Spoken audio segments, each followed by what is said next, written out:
ने जाकर कहोगे कि हमको ये दे दो, हमको वो दे दो, तो भगवान भी सोचेगा जब तेरा जन्म हुआ था, जन्म के समय पर जिस समय पर नाल कट रही थी उस समय पर तेरा भाग्य लिख दिया गया था कि तुझे कितना सुख मिलना है, कितना दुख मिलना है।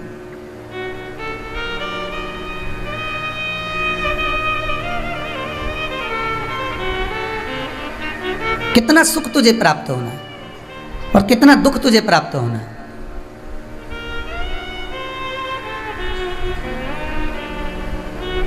भाग्य में लिख दिया जाता है। और वो जो ललाट पर लिखा है, जो भाग्य में लिखा है महाराज, उसको टालना, उसको छोड़ना बहुत कठिन है। जो ललाट पर भगवान ने लिख दिया, और जब एक बार ललाट पर लिखा हुआ परमात्मा लिख कर भेजता है, तो वो केवल एक ही जगह पर जाकर ललाट का लिखा हुआ भी कर्म का जो भोग हमारे ऊपर लिखा गया है, उस भोग को अगर हम भोग रहे हैं और बहुत दुखी होकर भोग रहे हैं, तो यहाँ ब्रह्मा और विष्णु, क्योंकि निर्माता कौन है? ब्रह्मदेव।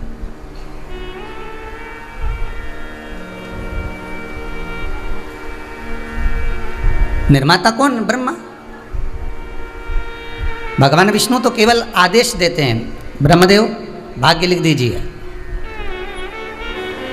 भगवान शंकर को तो संहार का देवता कहा गया कि इनका काम है जब संपूर्ण विश्व का प्रत्येक जीव जब कहीं ना कहीं उपद्रव मचाना प्रारंभ कर दे, दुख देना प्रारंभ कर दे, कष्ट देना प्रारंभ कर दे, जब त्राही त्राही मचने लगे, तब शंकर विनाश का कारण बन जाते, फिर शिव विनाश कर देते।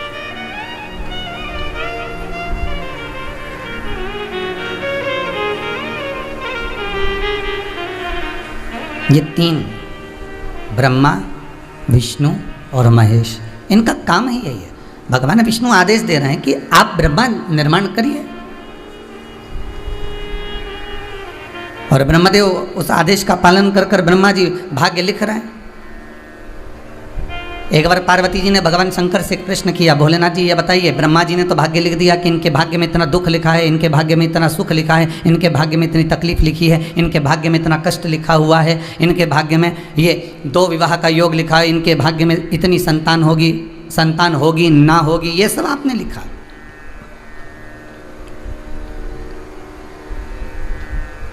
पर कभी कभी ऐसा भी होता है कि डॉक्टरों ने कह दिया इसके संतान नहीं होगी, डॉक्टर ने कह दिया, आपने जगह जगह जाकर चेक भी कराया, जांच भी कराई, और बाद में बहुत प्रयास भी किया गया, सारे बाबा जोगी के पास भी होकर आ गए, ना जाने कहाँ कहाँ होकर आ गए, उसके बाद भी अगर संतान नहीं हुई। पर कभी कभी ऐसा योग बन जाता है, ये भगवान कृपा करता है। क्यों? क्योंकि जब जितनी बार हम भगवान के सम्मुख में, भोलेनाथ जी के सम्मुख में, बाबा भोलेनाथ की चौखट पर, शंकर के सम्मुख में, गुरुजन के सम्मुख में, माता पिता के सम्मुख में, घर के बुजुर्गों के सम्मुख में, घर के बड़ों के सम्मुख में जब हम अपने मस्तक को जाकर रगड़ते हैं, इस मस्तक को जब हम प्रणाम करते हैं, दंडवत करते हैं, उस समय पर भगवान भी सोचता है कि इसकी जो रेखा गलत चली रही है, इस रेखा को केवल चरण की रज से ही उसको क्लियर कर दिया जा सकता है, उसको क्लीन किया जा सकता है, उसको साफ किया जा सकता है। केवल एक सदगुरु की शरण, परमात्मा की शरण, माता पिता की शरण, घर के बुजुर्ग बड़ों की शरण में जाकर।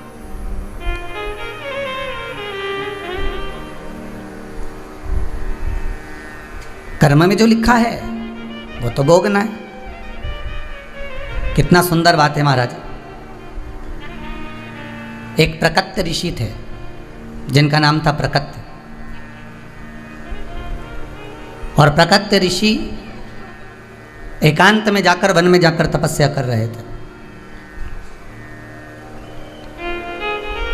बहुत आपको कल भी कथा में कहा था, जब कोई संत, साधु, सन्यासी, तपस्वी, साधक, उपासक एकांत में जाकर अगर तप कर रहा है, तो उसके तप करने का सबसे बड़ा कारण है कि वो भगवान को पाना चाहता है, वो विषय आदि वस्तुओं में नहीं डूबना चाहता।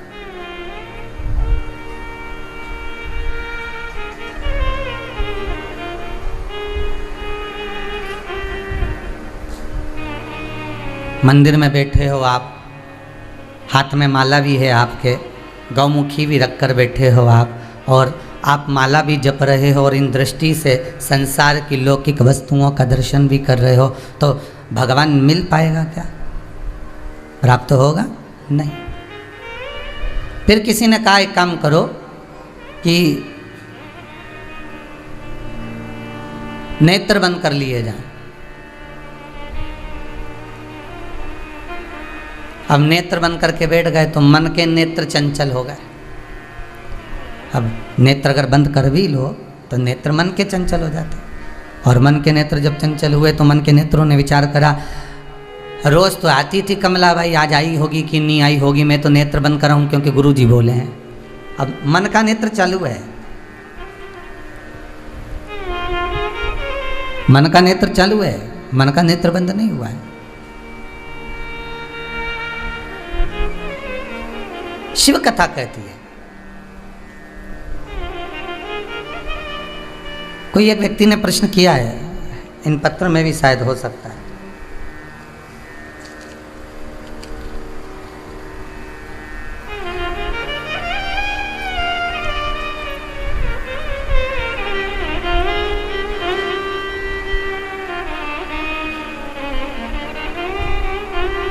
इसमें तो नहीं है। प्रश्न किया है,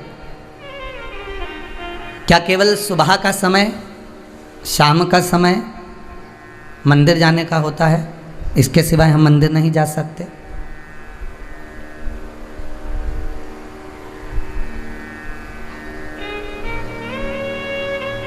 तो एक निवेदन आप सबसे कहूंगा, पहले तो मंदिर बताओ कि किस मंदिर में जाने की बात कर रहे हो। आप कौन से देवता के मंदिर में जाने की बात कर रहे हो?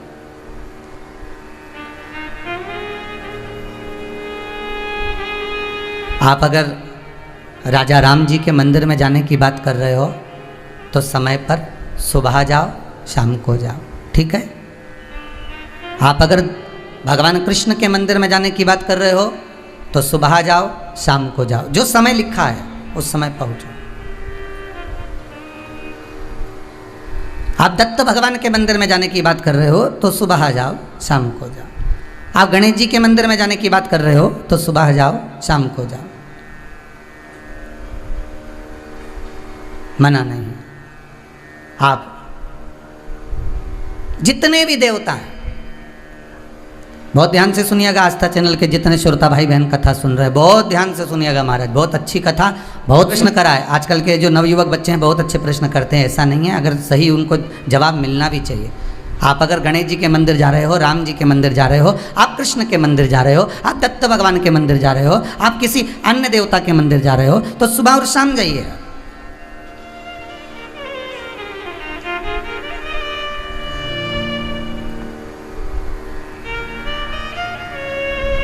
पर यदि आप शंकर और जगत जननी जगदम्बा के मंदिर में, दुर्गा के मंदिर में, भवानी के मंदिर में अगर जा रहे हो तो कोई समय नहीं है। क्यों? क्योंकि मां, मेरे राम अयोध्या के राजा हैं, मेरे राम वन में विचरण भी करे हैं 14 वर्ष, पर मेरे राम अयोध्या के राजा बनकर बैठे हैं। तो राज्यसभा में एक समय की सीमा होती है कि राजा कब बैठेंगे और राजा से कब मिलना है। मेरे भगवान द्वारका के राजा हैं कृष्ण, ब्रज के राजा हैं मेरे बिहारी जी, मेरे राधा रमन लाल जी। एक समय सीमा है कि भगवान कब मिलेंगे, राजपाट में कब प्राप्त होंगे। दत्त भगवान गुरु हैं, साधक हैं, उपासक हैं। एक गुरु के पास, एक साधक के पास, एक उपासक के पास में समय देखकर जाना पड़ता कि कहीं वो तब साधना में तो नहीं लगे हैं। कन्या भी अगर शादी के लिए किसी देवता की पूजन कर रही है, पड़ोसन बोल रही है, नातेदार बोल रहे हैं, रिश्तेदार बोल रहे हैं, कुटुंब वाले बोल रहे हैं, कबीले वाले बोल रहे हैं, तो क्या किसकी पूजन करना? शंकर जी की करो। किसकी पूजन करना? माता जी की पूजन करो। किसकी पूजन करना? भोलेनाथ जी की पूजन करो। 16 सोमवार का व्रत कर लो, सावन के महीने का पूजन कर लो, शंकर जी का ये उपास कर लो, प्रदोष का ये व्रत कर लो, साध लो, ये उपास, ये दान, तो जितने भी करेंगे यहाँ हृदय जुड़ा हुआ है।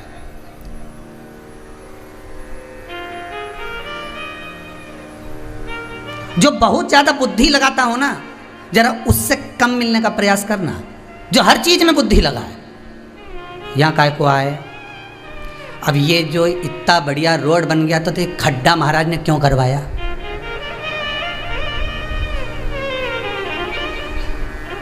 अब तुम्हें खड्डे से मतलब कि पुराण से मतलब है?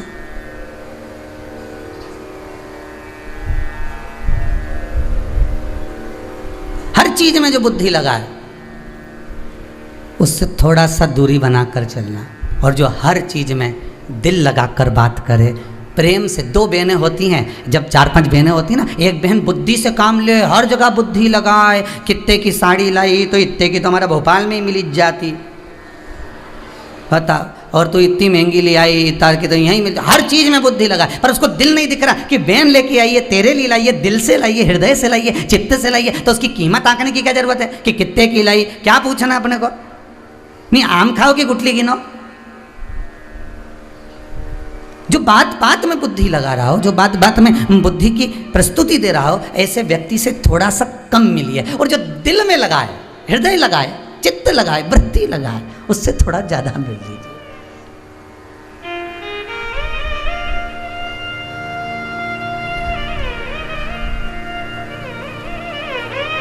ना कुछ घट गया होता, ना कुछ लुट गया होता, जो तुमने क्रोध में कहा, यदि वही प्रेम से कहा होता। बस केवल अगर प्रेम से कहा है, दिल से कहा है, हृदय से कहा है, मन से कहा गया है, तो वो कार्य तुरंत हो जाएगा, तुरंत। एक किसी जाओ कहीं स्टेशन पर जाना, रिजर्वेशन कराने, या बिजली का बिल जमा करने जाना, या कहीं ऐसी जगह जाओ किसी ऑफिस में, और वहाँ जाकर जरा अच्छा जम के बोलना, है जरा ये कर दे मेरा, अच्छा चिल्ला के बोलना, वो करेगा? लाइन लगाओ, चलो लाइन लगाओ, उधर से जाइए, उधर से जाओ, जल्दी निकलो इधर से, चलो उधर जाओ, लाइन लगा जाओ। और अगर वही बात है, दिल की बात है, काका जी बहुत जल्दी है, आज बच्चे को स्कूल भेजना है, गाड़ी में लेकर आ गया हूँ, मेरा क्या टिकट कर दोगे? क्या मेरा ये बिल जमा कर दोगे? तो वो भी कह देगा रख दे, रुक जा, और सामने वाले से कह देगा जरा रुक जा बेचारे का टिकट, वो तुरंत फॉर्म भर दिया, तुरंत टिकट कर दिया, या तुरंत बिजली का बिल जमा कर दिया। प्रेम, यहाँ संपदा नहीं दी गई है, यहाँ धन नहीं दिया गया, यहाँ दौलत नहीं दी गई है, केवल प्रेम दिया।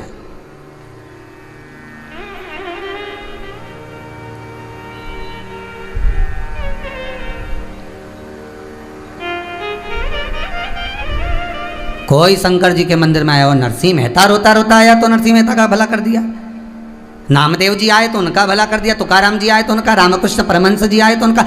जो शंकर जी के पास पहुंच गया, नैनों में नीर भरकर शिव के पास जाकर जो कहा गया, शंकर के पास जाकर अनुमोदन किया गया, बस उसने, मेरे शिव ने देख लिया कि ये दिल से करा, ये हृदय से करा, इस चित्त वृत्ति लगाकर इस मन से मेरे को पुकार रहा है, तो शंकर ने देरी नहीं करी, भगवान देरी नहीं करे, ये मेरे को पुकारा, हृदय से पुकार।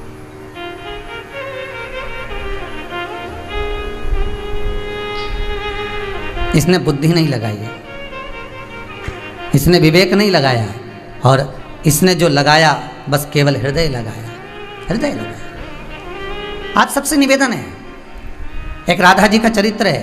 एक बार भगवान कृष्ण ने राधा जी से कहा, राधा मुझे वो देना जो मेरे पास में नहीं है। पार्वती जी शंकर जी से कहती हैं तुम्हें चाहिए क्या? शंकर जी कहते हैं मुझे वो देना जो मेरे पास में नहीं है। राधा कृष्ण दोनों के संवाद में भगवान कृष्ण कहते हैं, राधा मुझे वो दे दे जो मेरे पास में नहीं है। तो राधा जी की सखी ललिता जी बोली, भगवान के पास में, भगवान को सबसे ज्यादा प्रिय वस्त्र है, पीताम्बर है, अंबर है, एक काम करते भगवान को पीताम्बर दे देते हैं। भगवान बोले तुम्हारे पीताम्बर का करूंगा क्या, क्या करूं तुम्हारे पीताम्बर का? एक उंगली उठाई थी, नानी बाई का 56 करोड़ का मायरा भर कर आया था। दूसरी उंगली उठाई तो द्रौपदी को 9,999 साड़ी दिया आया था। मेरी तो खुद फैक्ट्रियां चल रही, तुम्हारी साड़ी का करूंगा क्या, तुम्हारे वस्त्र का करूंगा क्या, मुझे पीताम्बर चाहिए नहीं। फिर किसी ने कहा भगवान को रत्न बड़े प्रिय हैं, सोना चांदी बड़ा प्रिय है, तो भगवान को रत्न दे देना चाहिए। भगवान ने कहा तुम्हारे रत्न का करूंगा क्या? जब भगवान विष्णु के साथ में लक्ष्मी जी का विवाह किया गया, समुद्र देवता ने जब कन्यादान करा, लक्ष्मी को ब्याहाया, तो समुद्र देव अपनी बेटी को जब ब्याहे थे, लक्ष्मी को ब्याहे थे, तो कितने रत्न दिए होंगे विचार कर कर देखिएगा। तो मेरे को रत्न तो पहले से पड़े हुए हैं, और लक्ष्मी मेरे चरणों में पड़ी है, तो ना तो मुझे लक्ष्मी चाहिए, ना मुझे रत्न चाहिए, ना मुझे पीताम्बर चाहिए। तो किसी ने कहा भगवान को भोजन अच्छा लगता है, भगवान को 56 भोग दीजिए। भगवान के तुम्हारे भोजन का क्या करूँगा? आधा चावल का दाना द्रौपदी की यहाँ खाया था, 10,000 ब्राह्मण का पेट भर दिया था ऋषियों का। अगर पूरा की पूरा एक गासा खा जाता हूं तो पूरी पृथ्वी का पेट भर देता हूं, इतनी सामर्थ्यता रखता हूं। क्या करूं तुम्हारे भोजन का? ना मुझे पीताम्बर चाहिए, ना मुझे अंबर चाहिए, ना मुझे रतन चाहिए, ना मुझे लक्ष्मी चाहिए, ना मुझे भोजन चाहिए। तो इतने में दूसरी बोली, फिर चाहिए क्या? तो इतने में राधा तो नहीं बोली, तब ललिता जी बोली, इसका दिल राधा जी ने चुरा लिया। मेरे कान्हा, भगवान को कुछ देना तो अपना दिल दे देना, मन दे देना, चित्त दे देना, वृत्ति दे देना। आप भगवान को अपना हृदय दे दीजिए, दिल दे दीजिए, मन दे दीजिए, अपनी चित्त वृत्ति दे दीजिए। और हम क्या करते हैं? हम भगवान को सब कुछ देते हैं, पर फोन पर कहते हैं दिल तो तुझ में लगा है।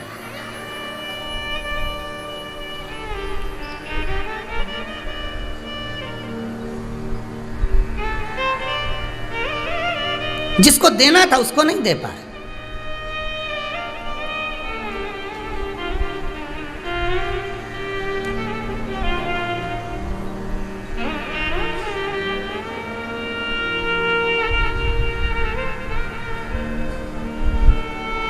बेटा और बेटी दोनों में बहुत अंतर है। इतना अंतर है बेटा और बेटी में, इतना अंतर है कि दुनिया का कोई अच्छा कथाकार भी इस अंतर को समझा नहीं सकता। एक अंतर तुम देख लो कि बेटी शादी होने के बाद मम्मी से इतनी बात करे, और छोरा शादी होने के बाद घर चले जाता है तो वो अपनी माँ को फ़ोन लगाकर क्यों नहीं कहता, मम्मी आज मैंने यहाँ का काम कर लिया है पर तेरी बहुत याद आ रही है, बहुत याद। 4 रोटियाँ होती हैं, रोटी बनाने वाले भी 4 तरह के होते हैं। 4 तरह की रोटी होती है। पहली रोटी माँ बनाती है, वो रोटी होती है वात्सल्यता की, वो रोटी होती है करुणा की। बेटा जब खाता है पेट तो भरा जाता है माँ के हाथ की रोटी से, पर मन नहीं भरा पाता। दूसरे नंबर की रोटी होती है पत्नी बनाती है, उसमें त्याग होता है, उसमें समर्पण होता है। पति खाता है, पेट भी भरा जाता है, मन भी भरा जाता है। तीसरे नंबर की रोटी होती है घर की बहू और बेटी बनाती है।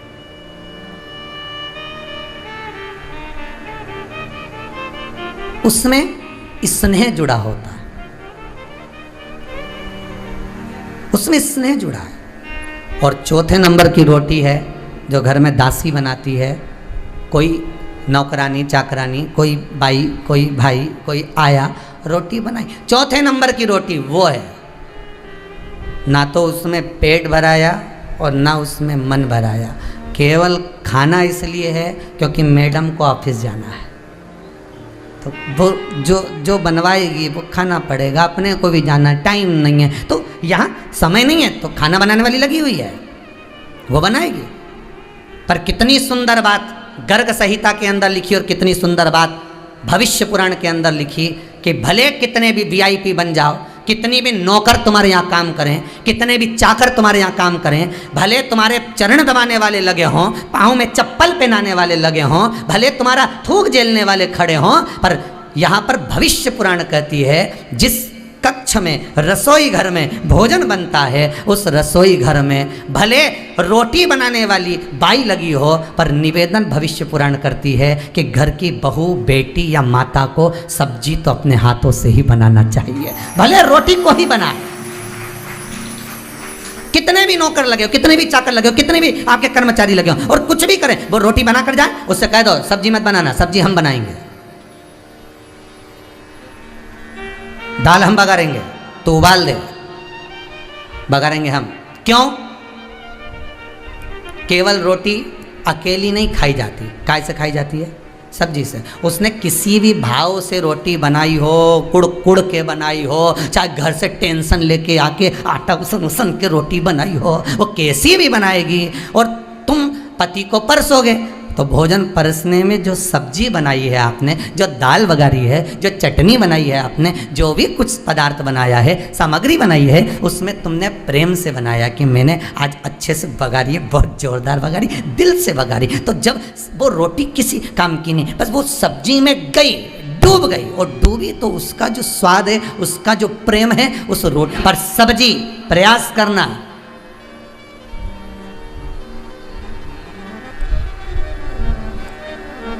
किसी भी देवता के यहाँ जाइए, समय देख कर जाओ, मना नहीं है। वहाँ लिखा रहता है सुबह 9 बजे से 12 बजे तक खुला रहेगा, 4 बजे से इतनी बजे तक खुला रहेगा। पर शंकर के मंदिर में कोई समय नहीं होता, माँ जननी जगदम्बा के मंदिर में कोई समय नहीं होता। माता वैष्णो देवी के मंदिर चले जाओ, बिजासन के मंदिर चले जाओ, सलकनपुर चले जाओ, मैहर चले जाओ, तुम जितने माता, देवास वाली माता के मंदिर चले जाओ, तुम जितनी चामुंडा के माता के मंदिर, कलकत्ता वाली माता के मंदिर, जितनी देवी के मंदिर जाओगे, जितने सिद्धपीठ जाओगे, सारी सिद्धपीठ में समय की कोई परिभाषा नहीं होती। माँ के दरबार में समय की सीमा नहीं होती। क्यों? क्योंकि माँ अपने बेटे से कभी भी मिल सकती है और बेटा अपनी माँ को कभी भी पुकार सकता है, उसके समय की कोई सीमा नहीं है। आधी रात को भी बेटा रो रहा है, आधी रात को भी बच्चा रो रहा है, तो माँ को उठना पड़ेगा, माँ को उठना पड़ेगा। पहले एक भजन चलता था नवरात्रि में, हमने भी सुना था, आपने भी सुना होगा, बेटा जो बुलाए माँ को आना चाहिए।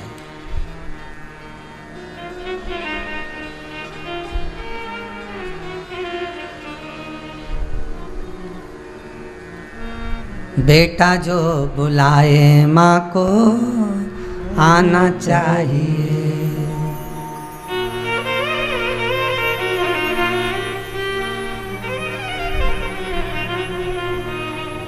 एक भाव कहा है किसी ने, चित्त जुड़ा है वह शिव और जगदम्बा, माता पार्वती, माँ शेरा वाली, दुर्गा, भवानी माँ का मंदिर कभी बंद नहीं होता, पिता का दरवाजा कभी बंद नहीं होता, वहाँ कभी भी जा सकते, कभी भी। शिव के द्वार कभी भी जाओ। जिस बेटे ने प्रश्न करा है कि भगवान के मंदिर सुबह शाम ही जा सकते हैं, नहीं बेटा, भगवान कौन से हैं, देवता कौन से हैं और किसके यहाँ जा रहे हो, अंतर है, अंतर है। 3 मित्र आपस में झगड़ा कर लिए जंगल में जाके, एक राम जी को भजता था, एक कृष्ण जी को भजता था, एक शंकर जी को भजता था। तीनों झगड़ा कर लिए, तीनों बोले मेरा, एक बोले मेरे राम जी के बराबर कोई देवता नहीं, एक बोला मेरे कृष्ण जी के बराबर कोई देवता नहीं, एक बोला मेरे शंकर जी के बराबर कोई देवता नहीं। तीनों झगड़ा कर लिए। तो तीनों में विचार करा, चल तू राम जी के बुला, तू कृष्ण जी के बुला, मैं शंकर जी के बुलाऊं। सबसे पहले कौन आए आज ही देख ले, बस जो पहले आएगा समझ लो बस वही देव, ठीक है। अब तीनों ने झगड़ा, तो बच्चे तो आपस में झगड़ लेते हैं, तीनों ने झगड़ा कर लिया। एक चिल्ला कर बोला, हे अयोध्या के राजा, हे नरेश, हे अवधपति, हे जानकी पति, अयोध्या छोड़कर जल्दी आओ मेरे राम राघव, मैं आपको पुकार रहा हूँ, जल्दी पधारो अवध नरेश। आइए। उसने पुकारा, भगवान नहीं आए। दूसरा चालू हुआ, हे द्वारकाधिपति द्वारकेश, हे द्वारका के नाथ, हे मथुराधीश, हे मथुरा के राजा, हे द्वारका के राजा, शीघ्र आओ, मुझे आपकी जरूरत है, भगवान पधारो। अब तीसरा बोला, कंकर को उठाया, शंकर भोला कहाँ है रे? इतने में तो भोला प्रकट, भोला सामने। भोला तो भोला, इनने कंकर उठाया, शंकर देखा ने भोला, वो तो तुरंत फिर आए राम जी, फिर आए कृष्ण जी। तो ये दोनों उनसे झगड़ा करने लगे, हमें सबसे पहले तुम्हें बुलाया, तुम क्यों नहीं आए? राम जी बोले, तूने कहा था अयोध्या नरेश पधारो, तो नरेश कोई ऐसे ही आए? अवध का राजा जब चलता है तो सेना भी तो तैयार करना पड़ती है कि ऐसे ही प्रधानमंत्री यूं ही चल जाए, है?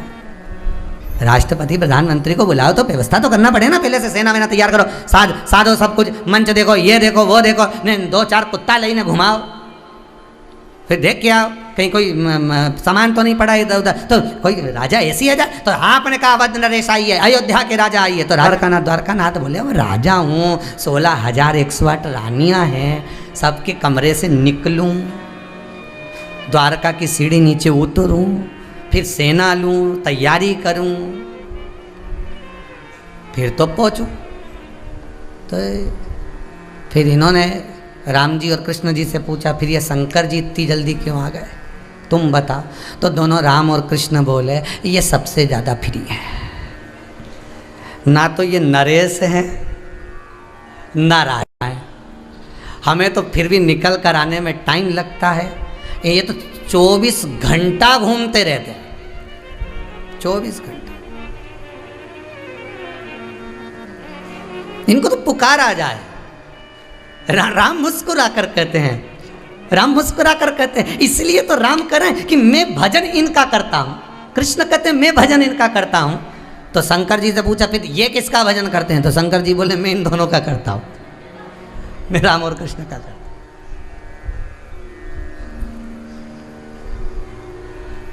ये दोनों मेरे हृदय में बसते हैं। शिव कहते हैं ये मेरी नसों में, ये मेरे रोम रोम में, ये मेरी चित्तवृत्ति में, ये मेरे हृदय में बस। मैं राम और कृष्ण का भजन कर रहा, राम और कृष्ण शिव का भजन कर रहा। पुकारा जाए दिल से, हृदय से, चित्त। आपको फिर कहूंगा, जैसे प्रकट ऋषि एकांत में बैठकर तब साधना कर रहे हैं, इसलिए आपसे बार बार कहते हैं, बार बार इस व्यासपीठ से कहते हैं, जो मंदिर एकांत में है, जहां कोई नहीं जाता हो, उस मंदिर में जाकर एकांत में बैठकर एक बार भगवान से दिल की बात जरूर करना, हृदय की बात जरूर करना, उससे कहना जरूर, बाबा से एक बार निवेदन जरूर करना।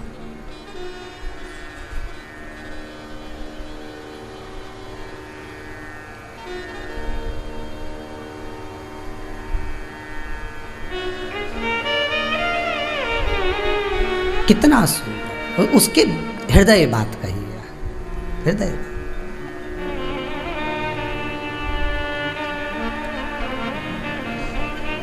प्रकट ऋषि तब करने बैठे थे, वहीं पर एक डाकू आ गया जिसका नाम था अस्थिमाल।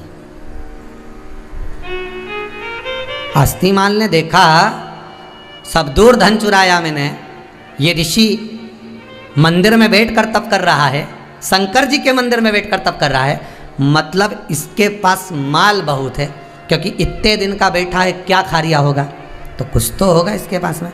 ये अस्थिमाल इस प्राकट्य ऋषि के पास पहुंच गए, प्राकट्य ऋषि से जाकर बोले, हे बाबा, हे बाबा उठो। हिलाया बाबा को, बाबा हिलकर उठे, क्या क्या हो गया, कौन हो? मैं अस्थिमाल डाकू। तो प्रकट ऋषि ने कहा मेरे पास काहे के लिए आए हो? धन लेने के लिए आया हूँ। कितना माल है तुम्हारे पास, अब भी निकालो, जल्दी निकालो। प्रकट ऋषि बोले मेरे पास माल होता तो मैं यहाँ होता,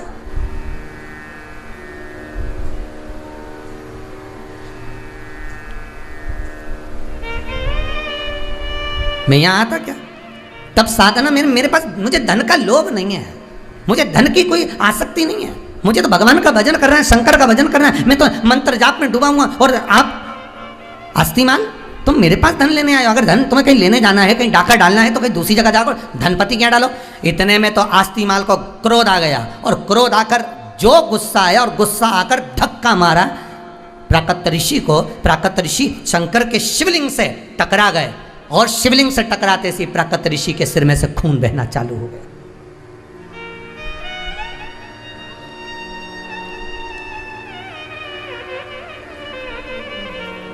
प्राकट ऋषि के सिर में से खून बहा कि 50 गिन्नियां नीचे गिरी, और गिरी। अस्थिमाल ने सोचा बता बुढ़ा कितना झूठ बोल रहा है, धन कहां से आया, यह कहां से आया? प्राकट ऋषि ने शंकर भगवान के शिवलिंग को पकड़ कर कहा, भोलेनाथ यह क्या लीला रच रहे हो, मेरे सिर से खून बह रहा है, आप धन जड़ा रहे हो, अस्थिमाल को धन मिल रहा है, ये क्या लीला है, ये लीला है क्या?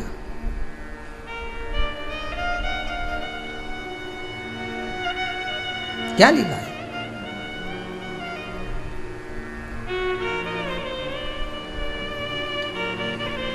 इतनी चोट मुझे पहुंचा दी आपने शंकर। हे शंभु, हे शंकर भोलेनाथ, मैं आपका भजन कर रहा हूं, मैं आपकी उपासना कर रहा हूं, और आप इतना मुझे रक्त निकलवा रहे हो, इतना रक्त।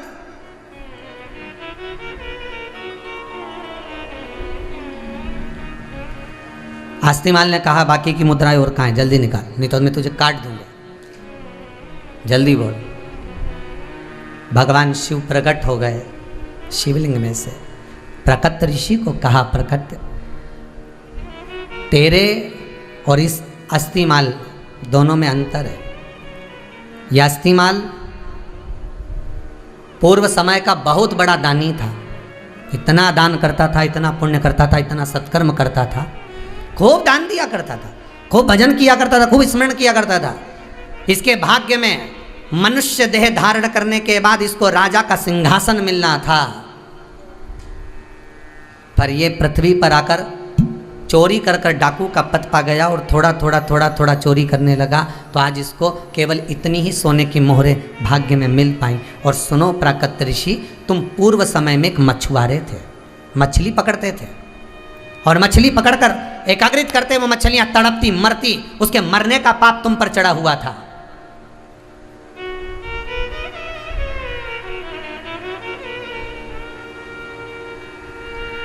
उसके मरने का पाप तुम पर चढ़ा हुआ था।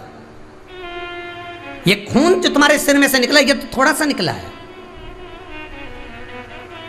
प्राकट ऋषि, पूर्व समय में तुमने एक पुण्य कर दिया था, इसलिए तुम ऋषि का पद पा गए। वो पुण्य क्या था कि के बाद भी तुम्हारे प्राण छूटना थे, क्योंकि तुमने इतनी मछलियों को मारा था, तुम्हें तड़प तड़प कर मरना था। ये तो तुम्हारे सिर में जो चोट लगी है थोड़ी सी लगी है, पर एक काम हो गया।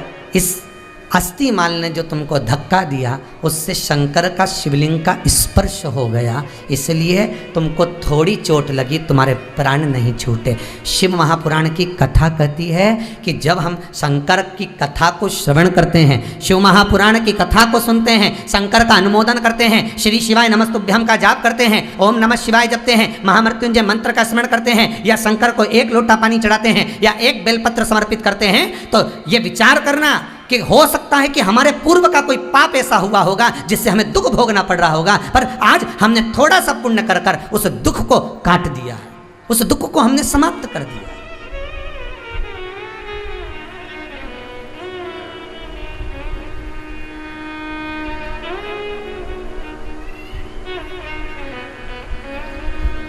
उस दुख को हमने समाप्त कर दिया। महाराज,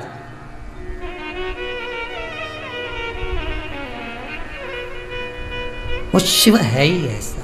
नाम है तेरा तारनहारा, कब तेरा दर्शन होगा। जिनकी प्रतिमा इतनी सुंदर, वो कितना सुंदर होगा, वो कितना सुंदर होगा। तेरा तारनहारा, कब तेरा दर्शन होगा। जिनकी प्रतिमा इतनी सुंदर, वो कितना सुंदर होगा, वो कितना सुंदर होगा। आनी है तेरी छवि पर मेरे भगवन, ये दुनिया दीवानी है। तेरी छवि पर मेरे भगवन, ये दुनिया दीवानी है। शिव भक्ति का भाव ही यही कहता है। आप शंकर का अनुमोदन कर रहे हैं, शिव का मात्र स्पर्श। कई कई माताएं प्रश्न करती हैं, क्या शिवलिंग का स्पर्श कर सकते हैं?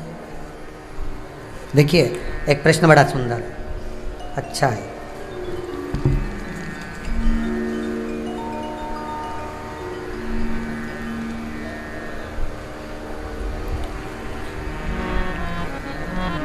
गुरुजी, आपने कहा था यदि घर में कोई पशुपति व्रत करे तो काली तिल शिव जी को नहीं चढ़ाना चाहिए। तो हम जो 6 अगस्त को पूजन करेंगे तो उसमें काली तिल चढ़ाएंगे, तो फिर चढ़ाएं कि नहीं चढ़ाएं? तो पहले तो ये बता 6 अगस्त को सोमवार है क्या? नहीं है, नहीं? तो फिर जिस दिन पशुपति व्रत होता है सोमवार का, उस दिन नहीं चढ़ाना है। ये नहीं कि तुम 5 सोमवार करोगे तो उस बीच में ही नहीं चढ़ाना। ये तो कहीं वर्णन। एक माता जी ने प्रश्न करा कि हम जो भगवान शंकर जी का शिवलिंग बनाएंगे तो उसका विसर्जन कहाँ करने जाएंगे? तो घरे कर लो, उसमें कौन सी दिक्कत? घर में अगर पास में कहीं नदी हो, तालाब हो, बावड़ी हो, कुंड हो, वहाँ जाकर विसर्जन करो। शिवरात्रि के दिन पूजन कर रहे हो, रात को विसर्जन करना है तो रात को कर सकते हो, और सवेरे जाकर विसर्जन करना हो तो सुबह कर सकते हो। अगर पास में नदी हो, तालाब हो, कुंड हो, सरोवर हो, बावड़ी हो, वहाँ कर लो। और अगर नहीं है तो एक बाल्टी में जल भरो साफ, और उसमें विसर्जन कर दो, और उस पानी को गमले में कहीं ले जाकर वृक्ष के नीचे डाल दीजिए, विसर्जन हो जाएगा। पर करो पूजन शिव की, बहुत जरूरी। स्पर्श मात्र शंकर का, मात्र स्पर्श शिव का। अब एक प्रश्न और खड़ा हो जाता है, महाराज जी शिवलिंग कितना बड़ा बना है? अब कितनी बार कहा, एक इस हाथ को जमीन पर रख के देख लो, थाली में रख के देख लो कि अंगूठे को खड़ा करो, हाथ को रख के देख लो। अब बस इसी अंगुष्ठ के बराबर में जलाधारी शिवलिंग सब इसी के अनुकूल होना चाहिए, इससे बड़ा नहीं। अब तुम फैशन में बढ़ा लो, तुम्हारी मर्जी है, तुम जितना बड़ा बनाना हो तुम्हारा मन। अब आगे तुम्हारा मन भी तो होना चाहिए ना भाई, हमारा तो मन, हम तो इतनी सारी मिट्टी का ला, तो हम सबका बनाएंगे तो बना लो, अब मन तुम्हारा।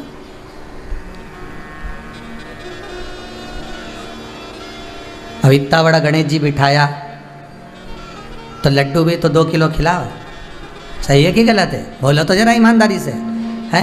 अब घर में इतने सारे देवता बैठे, शंकर जी, राम जी, हनुमान जी, गणेश जी, कुल देवी, कुल देवता, पितर जी, तो संतोषी माता, तो ये माता, तो वो पिता, ढेर सारे भगवान मंदिर के अंदर। मंदिर इतना सा, देवता इतने, सब खसक खसक के बैठे हैं। एक भी देवता को ड्रेस पहना दो तो दूसरे पे जाके टिक जाए। अब इतने देवता, अब इतने सारे देवता को अब भोजन कितना खिलाया तुमने? ईमानदारी से बोलना। शंकर जी, हनुमान जी, पार्वती जी, गणेश जी, दाई सूंड का गणेश, बाई सूंड का गणेश, फिर लक्ष्मी जी, फिर इसके बाद में लड्डू गोपाल जी, फिर ठाकुर जी, फिर राधा जी, फिर कृष्ण जी, फिर संतोषी माता, फिर घूमने गई थी तो बद्रीनाथ जी से बद्रीनाथ जी लाई थी, रामेश्वर गई थी तो वहाँ से रामेश्वर जी लाई थी, फिर जगन्नाथ जी गई तो वहाँ से जगन्नाथ जी लाई, फिर द्वारका गई वहाँ से द्वारका जी लाई, फिर सीओर आई तो उज्जैन चली गई, वहाँ से महाकाल जी लाई। अब इतना सारा देवता और इतनी सी शक्कर, इतनी सी शक्कर, और इतनी समझदार बन के बढ़िया पल्लू वल्लू डाल के इतनी सी शक्कर लेके आई है और भगवान के सामने रख के, जय जगदीश हरे, खाओ। अब गणेश जी भगवान शंकर से बोले हम खाएंगे, हनुमान जी बोले हम खाएं, राम जी के हम खाएं, सब देवता आपस में झगड़ा करे। तो देवताओं ने भी सोच लिया इसने अपने को खाने के चक्कर में किचकिच कराई, अब जे किचन में जाए तो अपन भी किचकिच करा। तो ये किचन में पहुंची और सास के साथ जो किचकिच चालू हुई, तो सास भी सोचे हमारी तो ना जाने क्या है ऐसा हमारे घर में, समझ में नहीं आए गुरुजी, हम तो कितनी जगह पूछे समझ में नहीं आए कि जरा सी बात के पीछे ऐसा बात बिगड़े तो सब झगड़ा हो जाए। तो उनसे कह दो शक्कर कम है, थोड़ा आइटम तो बड़ा। देवता इतने शक्कर इतनी से कितनी खाए से, कितनी। हमारे यहाँ सब कुछ है गुरुजी, पर शांति नहीं, तो शांति हो कहाँ से? भगवान को तुम लोग बेवकूफ़ बनाओ। अगर रखो, साधो, पूजन करो, साध्य बनाओ, भगवान की आराधना कर रहे हो, दिल से कर रहे हो, तो फिर भगवान के साथ कपट क्यों कर रहे हो? पति की थाली अलग, पत्नी की अलग, जेठानी अलग, बड़ा छोरा अलग, बड़ी छोरी अलग, और भगवान इतना सारा एक।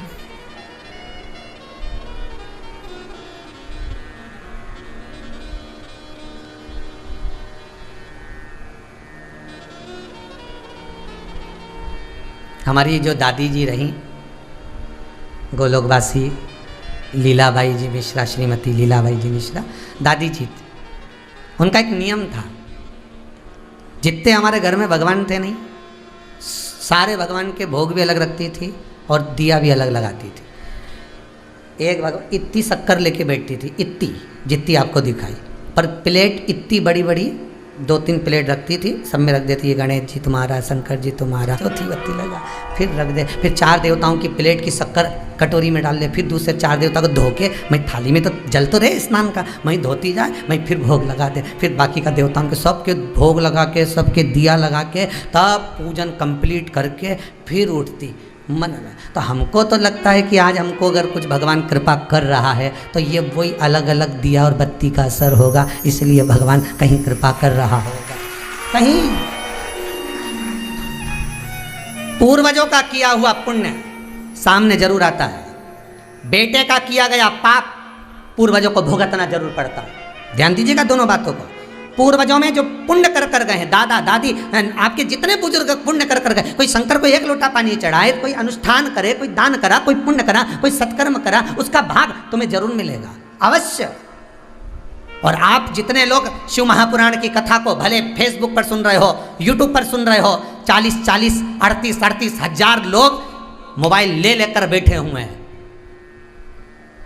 मैं धन्यवाद देता हूं आपको, आपकी भक्ति को, जो आप श्रवण कर रहे हैं, आपकी कथा को सुनने का जो भाव है, आपकी कथा सुनने की जो लगन है, आपकी कथा सुनने की जो रुचि है, ये रुचि केवल तुम्हारे तक नहीं रहेगी, तुम्हारी 71 पीढ़ी को तार देगी। ये रुचि वो नहीं है अकेली केवल, कि अकेली केवल वही रुचि है कि आपने कथा, नहीं नहीं नहीं, कथा आप सुन रहे हो, पर आपकी रोमावली में, आपके इस रक्त के अंदर जो आपके पूर्वजों का रक्त बह रहा है, उन पूर्वजों को वो तार रहा है, वो तार रहा है।